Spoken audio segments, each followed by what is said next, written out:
Saint Eustachius, Roman officer, martyr, 120, Rome.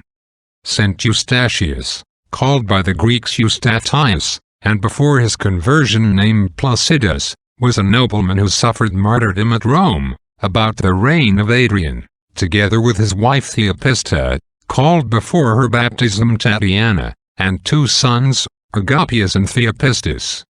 These Greek names they must have taken after their conversion to the faith.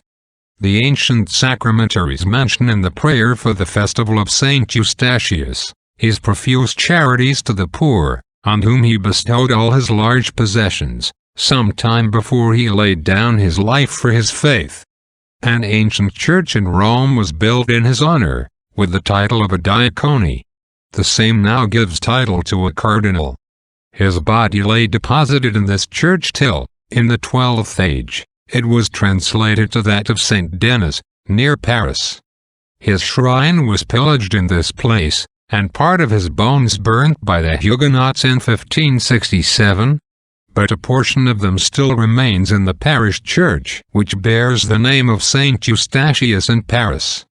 Amen.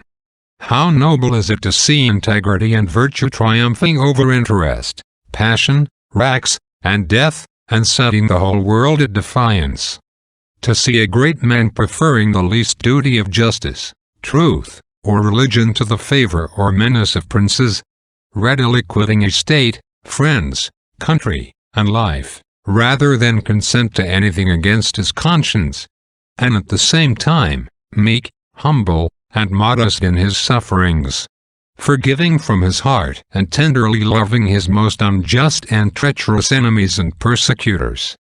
Passion and revenge often make men furious, and the lust of power, worldly honor, applause, or wealth may prompt them to brave dangers.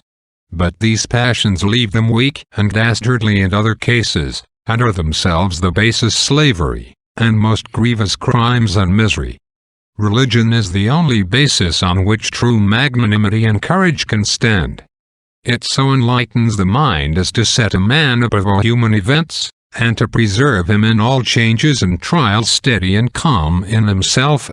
It secures him against the errors, the injustices, and frowns of the world. It is by its powerful motives the strongest spur to all generous actions, and under afflictions and sufferings a source of unalterable peace, an overflowing joy which spring from an assured confidence that God's will is always most just and holy, and that He will be its protector and rewarder.